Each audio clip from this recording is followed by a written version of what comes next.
Ko'zlaringni yaxshi ochgil ey o'g'il, otangni shod qilish yo'llarin qidir. Otangdan tug'ilding demak aslida, o'zing ham, moling ham otangnikidir. Assalomu alaykum hurmatli do'stlar. Sezib turganingizdek, bugungi suhbatimiz aynan otalar haqida bo'lib o'tadi. Har bir farzand bu hayotda yasharkan, uni eng oliy vazifalaridan, eng oliy burchlaridan biri bu ota-onasini rozi qilish bo'lar ekan. Yaratgan ham o'zini roziligini aynan ota-onaning roziligiga bog'lab qo'ygan ekan. Aqlini tanigan oqil farzandning har bir harakati ota-onasini shodligi yo'lida bo'lar ekan. Ustozlar aytadiki, kimki ota-onasini rozi qilishni istasa, albatta ota-onasiga dili bilan xizmat qilsin. Ya'ni qalbi bilan. Bizni tilimiz bilan aytayotgan ba'zi gaplarimiz qalbimizdagi bilan bir-biriga to'g'ri kelmasligi mumkin. Kimgadir yaxshi ko'rishimizni aytamiz, uni qadrdoni ekanligini aytamiz, do'stligimizni izhor qilamiz, balki ota-onamizga ham otajon sizni yaxshi ko'raman, onajon sizni yaxshi ko'raman deb aytarmiz. Lekin qalbimizni holatiga qaraylikchi. Haqiqatda qalbimizda ham ularga nisbatan muhabbat bormi?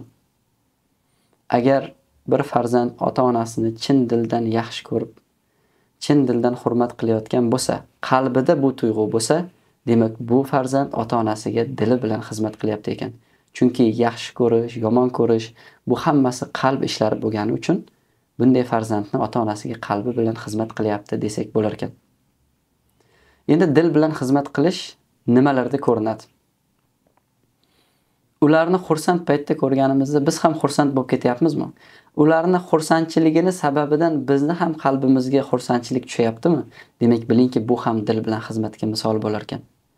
Yoki ularni g'amgin holatda ko'rsak, ularni dardini o'zimiznikidek deb bilib borib hamdard bo'la olyapmizmi?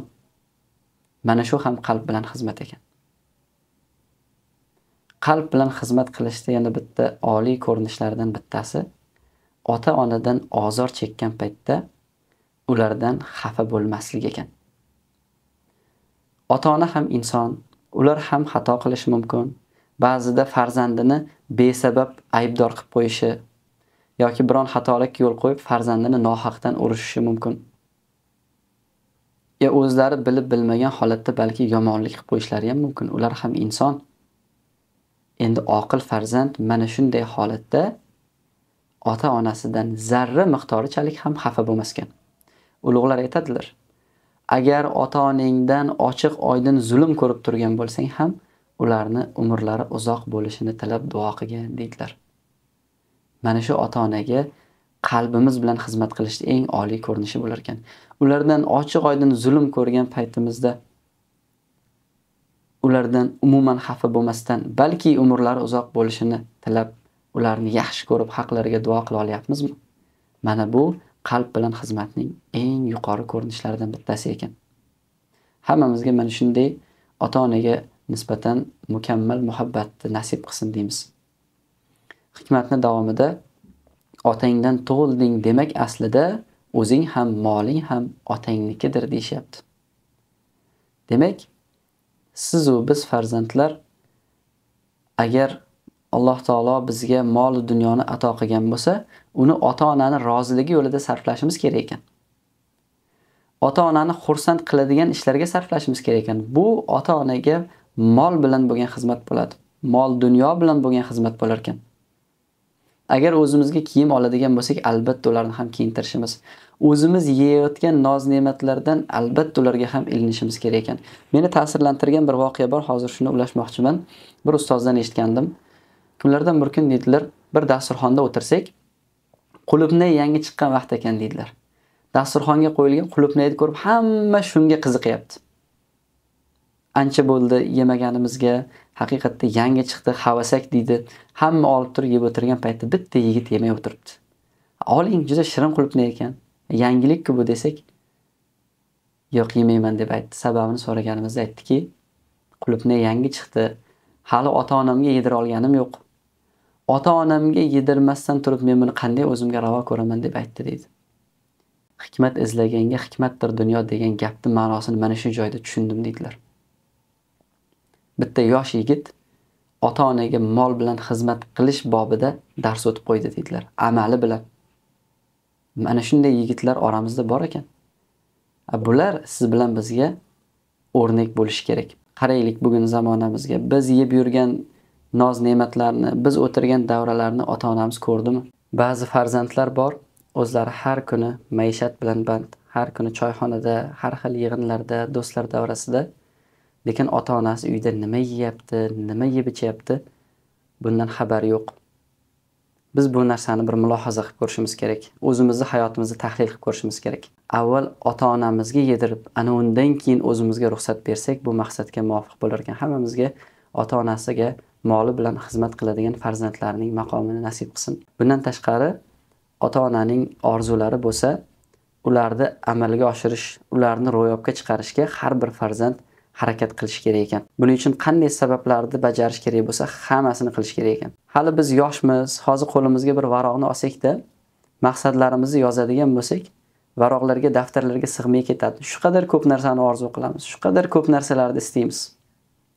Lekin xuddi shuni ota-onamizdan borib so'rasak, menimcha bitta varaqni yarmigacha ham bormasa kerak ularning orzulari. Ishonmasangiz buni sinab ko'ring. Bugunoq boringda qo'lingizga bir daftarni olib, ota-onangizdan orzularini so'rab ko'ring. Juda ham kam bo'ladi va bori ham taxminan quyidagicha bo'ladi.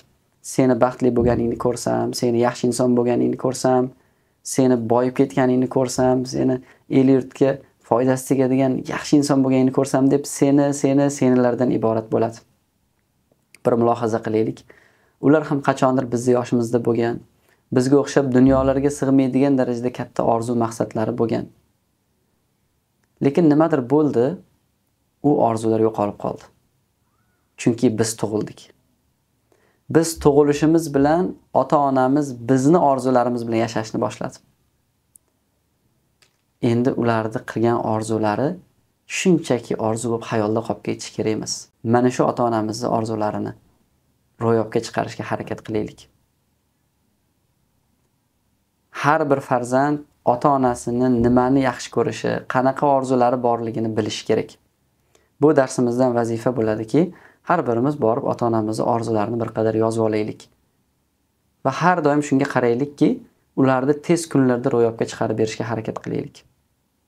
Bor e'tiborimiz, bor diqqatimiz mana shu maqsadlarga ham qaratilsin. So'zimiz yakunida ba'zi bir vazifalarni eslatma qilamiz. Bugungi darsimizdan xos vazifa sifatida otangizga biron bir hadya borib ko'nglini ko'taring. Har kim biladi dadasi nimani yaxshi ko'rishini.